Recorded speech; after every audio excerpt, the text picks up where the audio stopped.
the news from here at home and across the world from the Newsfirst Centre here in Colombo. A very good evening. This is Primetime News. I'm Mahina Bangzo. And I'm Madhushka Balasuriya. Let's start off with a look at your headline-making stories.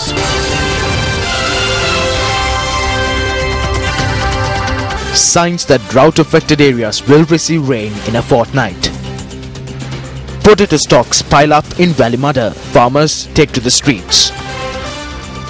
Railway accident in Mirigama.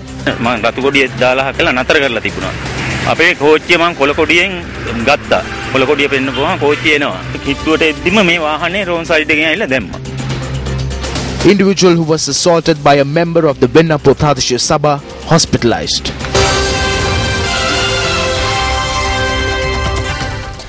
Three persons, including an army major, were injured when a train collided with an SL army truck in Mirigama. The accident involving the Colombo Kandy train occurred at 8:10 this morning at the Villavata level crossing. Our reporter says that the Sri Lanka army truck was dragged forward about 75 meters by the train. I had the vehicle stopped at the gate with the red flag and I gave the go-ahead for the train with the green flag. When the train approached, this vehicle came from the wrong side and tried to cross. The gate wasn't closed, but the bell was ringing. While all other vehicles had stopped, this vehicle tried to cross. The injured were admitted to the Mirigama base hospital and were later transferred to the Vatapitiwala base hospital for further treatment. Dr. Kapila Vikramanayaka, director of the accident ward at the National Hospital in Colombo, says the man who self-immolated outside the Kolpiti police station this morning is in critical condition. The man has been identified as a 72-year-old resident of Pannipitiya. The police and people at the scene at the time had made a concerted effort to rescue the man who set himself on fire this morning. The police then used a patrol vehicle to rush him to the National Hospital.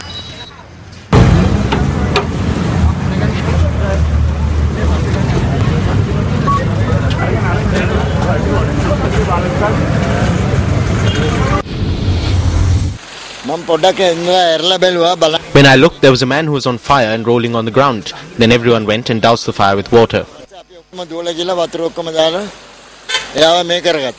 The director at the accident ward of the National Hospital, Dr. Kapila Vikramanayaka, noted that the man had suffered burn injuries to over 80% of his body. The police said the man was an army veteran who had served for 21 years. A general amnesty has been granted for Sri Lankan illegal migrants in Malaysia to turn themselves in. Speaking to Newsfirst live from Malaysia on the Primetime News at 7 on our sister channel Surusa TV, Sri Lanka's High Commissioner to Malaysia, I. Ansar, elaborated. There are about 15,000 Sri Lankans residing here at present and about 6,000 have come here on work visas via the Foreign Employment Bureau. The other 9,000 are here on tourist visas and are working without a proper visa. We have already returned about 2,000 to Sri Lanka this year. If those who are left report to us, we are prepared to give them what assistance they need. Moving into another one of your headline-making stories, farmers in Badulla accuse the government of only purchasing selected portions of the potato harvest under the certified price. They say that since the private sector too does not purchase what is left over, they are facing a major crisis.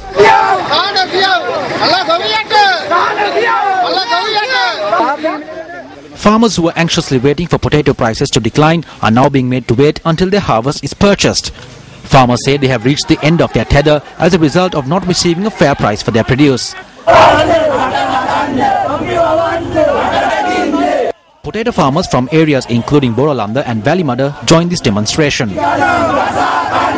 Although the government purchases potatoes from the farmers via Satosa at the certified price of 80 rupees per kilogram, farmers say the selection process has caused problems. The government lied to us that they were purchasing potatoes at 80 rupees per kilo, but they only purchase potatoes which meet their size requirement. They do not buy the large roots or the smaller ones. Although they say they are buying it for 80, they say that orders are full until the 21st. Whose potatoes are they buying? They are buying potatoes from those on the inside. They said through the media that they would buy potatoes. If they do not resolve this, we will take poison and die. While the farmers' trust deteriorated in this way, private traders at the Kapatipola Economic Centre in Valimada were not purchasing potatoes for even 55 rupees a kilogram.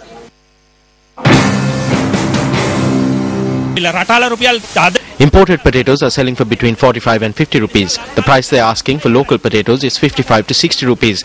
So because we have to bear the cost for lorries to transport the produce to Dambulla, and since we have to pay commissions as well, we have asked the farmers not to bring their produce here. I ask that the authorities step in to give the farmers a fair price and to also implement a system where the traders too will be able to sell produce at the economic centre. The farmers are complaining that we are not purchasing all the potatoes that they bring. But when purchasing any good, we look for standards. We need to be able to release it on the market. They were agreeable with this system in the past. I believe that there is an attempt to lead the farmers astray. This is being done by an unseen force. The purchasing process is going ahead successfully.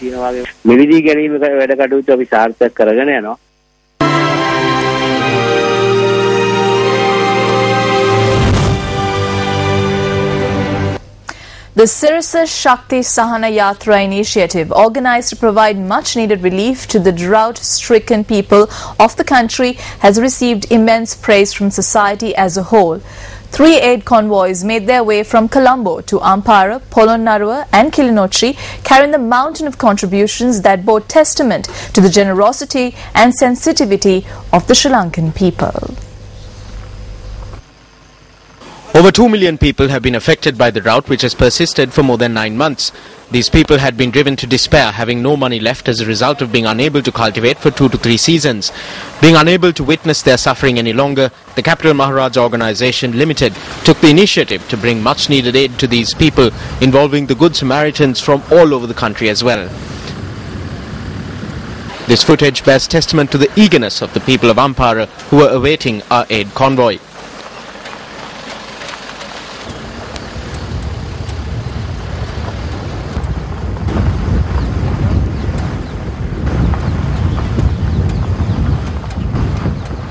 Aid packages were distributed among the drought-affected people at several villages in the Damana and Uhana administrative divisions, including Kimbirigolla, Kahatagasayaya, Latugala, Bokkabadda and Piangala.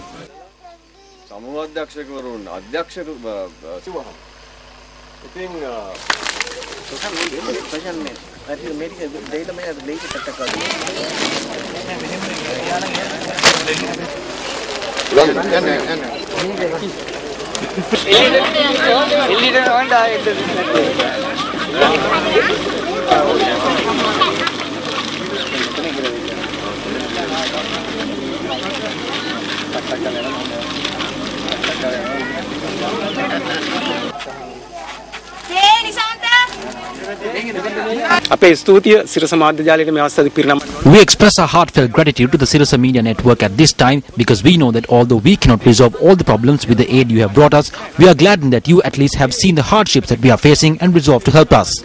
You reminded the country that the people living here are the people who feed the nation and give energy to the people. The people in these areas provide not only rice but also tea and sugar for the country. The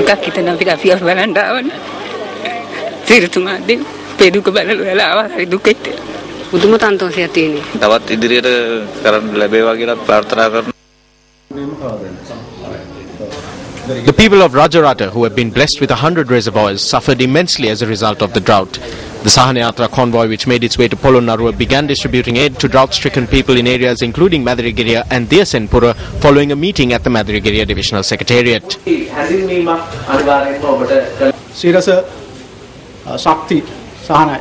You came to Madirigiriya prior to this as well and studied the problem well. The Sirsa Shakti Sahanayatra is a great boom to this area. We are immensely thankful to your staff for deciding to come here once again. The aid convoy was met with a warm response from the people who gathered to receive aid.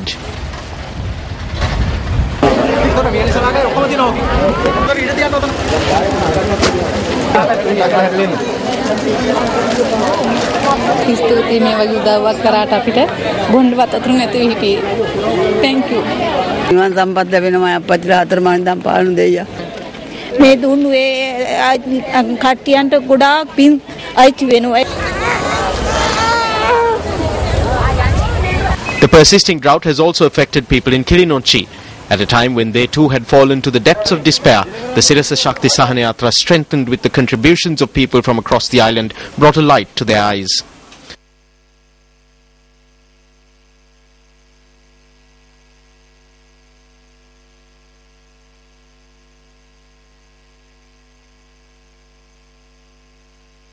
We were truly fortunate to receive the support of the Sri Lankan people for this endeavour once again.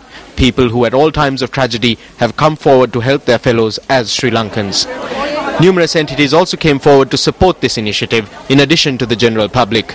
A large group including Eslon Lanka Private Limited, Kevilton Electrical Products Private Limited, PE Plus Private Limited, ICL Marketing Private Limited, Toughline Limited, Hakros Chemicals Private Limited, AF Jones Exports Lanka Private Limited, the Hydramani Group, Maliban Milk Products Private Limited and American Premium Water Systems Private Limited came forward at this time of dire need. We express our heartfelt gratitude to all of you who supported the Sirasa Shakti Sahana Yatra at every stage of the journey.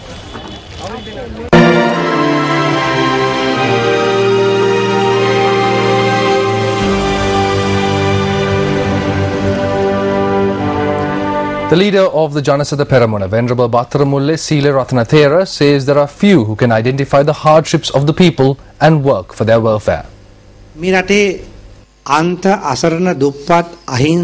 People in this country who have been stricken by extreme poverty live in the most rural villages. The Sirasa channel remembered that it must do something for the welfare of these people who are severely affected by the drought.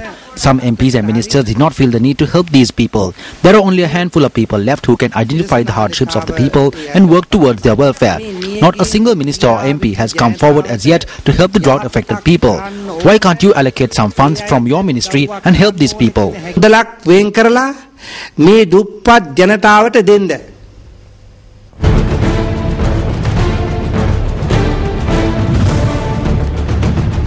Welcome back. Now, the persisting drought has affected villagers in the village of Angaharu Lokya, a Sinhalese for the planet Mars too. The village is located about 16 kilometers from Padiyathalava. Agriculture is the main source of livelihood of the people of the Angaharu Lokya, a village surrounded by several mountain ranges in the Mahayangana administrative division. The farmers in the village who rely on rainwater have been unable to cultivate anything in 9 months as a result of the lack of rain. This traditional farmer in Angaharu Lokya grows corn, pepper, lime and oranges. He also commenced a small coconut plantation last year. He is now battling the drought to save at least his coconut cultivation.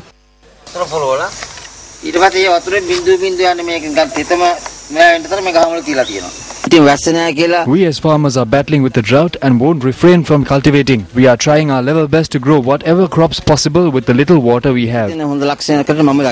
The Newsfirst team which toured this village of about 100 families witnessed firsthand how these people have remained unbowed in the face of severe adversity and have taken steps to overcome the challenges that have been posed by the drought. We are not wasting our time just because we are threatened by the drought. We are preparing the lands for the upcoming rains. We did not have rain for several months, however we managed to grow something.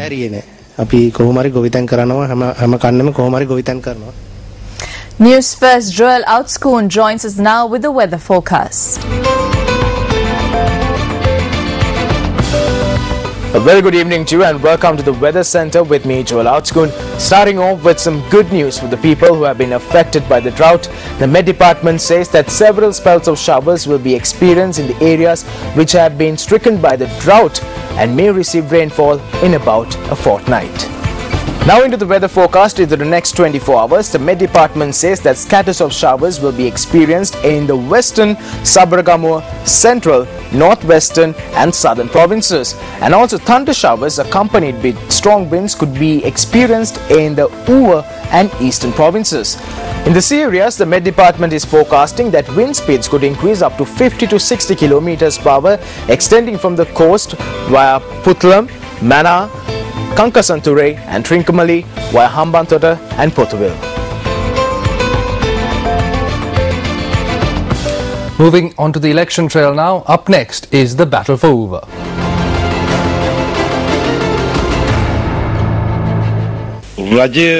The government has seen defeat and has now taken to violence. Large numbers from the alliance have begun to rally around the UNP. The leaders and candidates of the alliance are seeing defeat and have gotten the shivers.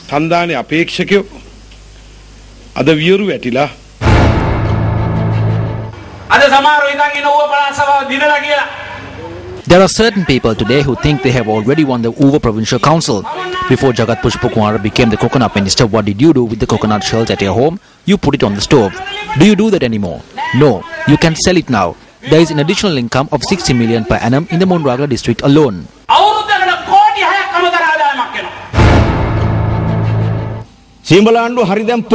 They say that Siambalandu has become rich. The people are now collecting coconut shells. They are earning 500,000 rupees a month apparently. Show me one example in Siambalandu. I don't think they have their feet on the earth. Given that they are in Thanamalwila most of the time, we begin to wonder whether they are on marijuana when listening to the yarns they spin.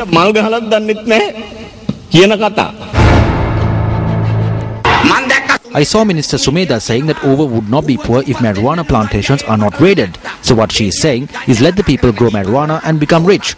That is their development concept.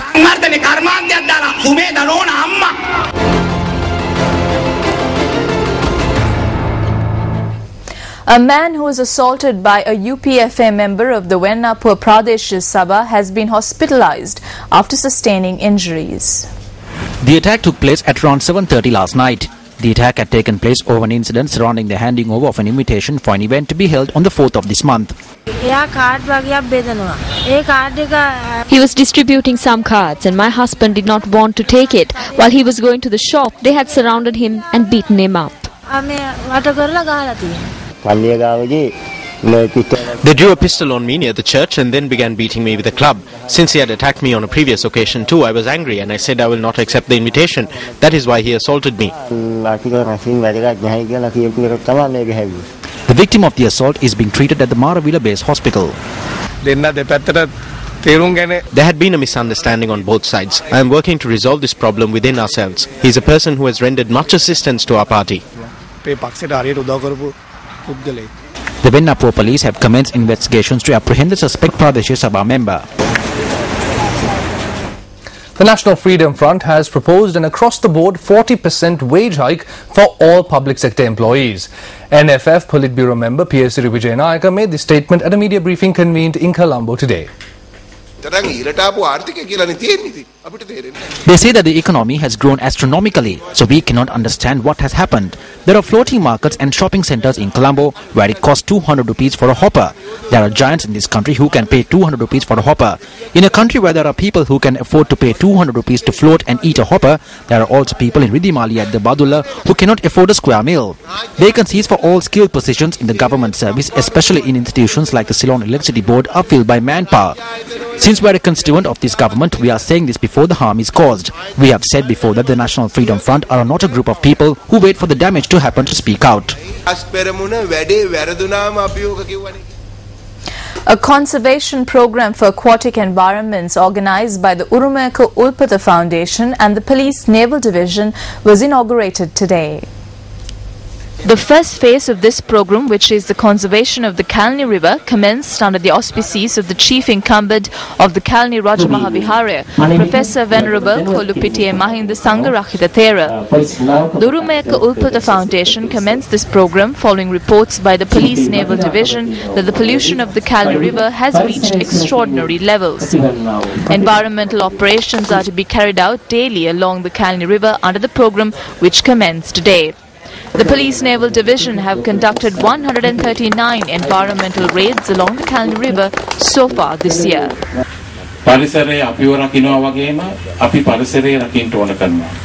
Just as the environment protects us, we must work to protect the environment. People are suffering today without water and with no rain.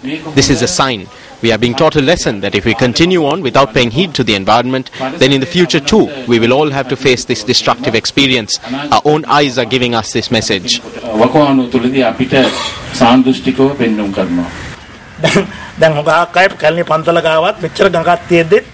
Many people buy bottled water from outside, even while the mighty Kalani River flows past the temple. We have created a society that drinks bottled water from abroad as well. This is the fashion now. If this river were cleaned, this situation would not exist. UNP activists in the Mahara electorate are calling on the party leadership to immediately dissolve the leadership council, where a majority is comprised by outsiders who they say cannot bring victory to the party. They say that certain individuals in the party are preventing the party from being victorious in order to achieve their own personal business goals.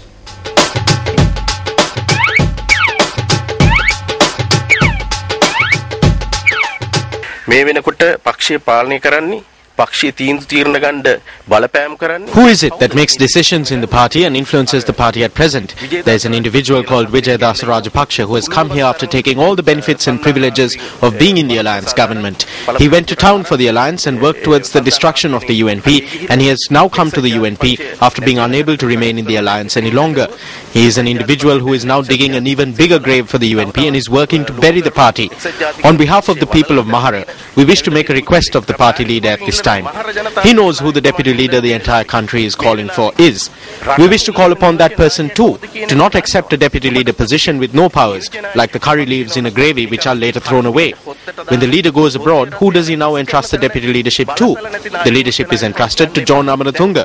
While the deputy leader stands aside, John Amaratunga acts as the leader. If this continues to happen, then the party will fall further into the crevice. It will not be revived. We are speaking out of love for the party. We have never abandoned this party. Some of those big leaders are people who abandoned the party and contributed to the decline of the party.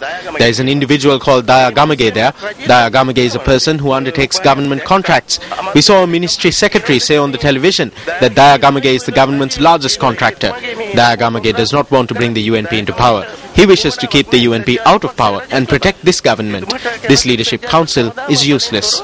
මේ තියෙන ආණ්ඩුවර ගන්න එකයි. මේ නායකත්ව මණ්ඩලෙන් නම් වැඩක්ම නැහැ. මෙතනට පත් කරලා තියෙන්නේ සුදුසු නැති පුද්ගලයන්. Unqualified persons have been appointed to this council. The leadership council, which comprises of persons who have worked to keep the UNP downtrodden from 1994 to 2014, must be dissolved immediately. We call on the leadership to appoint a strong deputy leader for the party. නායකත්වයෙන් ඉල්ලා සිටිනවා පක්ෂයට නියෝජ්‍ය නායකයෙක් පත් කරන්නයි කියලා.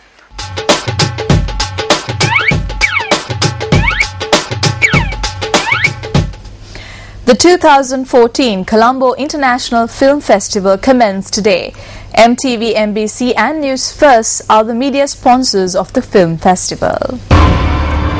The Colombo International Film Festival, organized by the Sri Lanka Film Directors Guild, was inaugurated at 6 o'clock this evening at the Regal Cinema Hall. 102 films from 40 countries which have won international praise in 2013-2014 will be screened during the festival. The screenings, which will be held at 5 locations across Colombo until the 7th of this month, are open to the public free of charge. The organizers will also hold several workshops in fields including direction, photography and screenwriting during the Colombo International Film Festival. Archaeological evidence has been uncovered in the Kalupadigama Grama Niladari division in Balangoda of an ancient village believed to be over 2,000 years old. These ancient ruins have been discovered during excavations conducted by a team headed by Professor Raj Somadeva. Archaeological excavations had begun near a month ago near the Kirimakul Golla tank in the Kalupadigama Grama Seva division. The team of archaeologists had discovered ruins of an ancient village and ruins of an ancient house which is over 2,000 years old. Archaeologists point out that the house, which was built using clay walls, was circular in shape. These archaeological excavations are being carried out in an area located 10 kilometers away from Kuragala in Balangoda.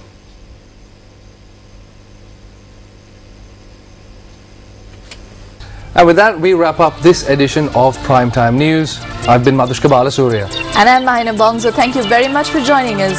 Good night. Thanks for stopping by.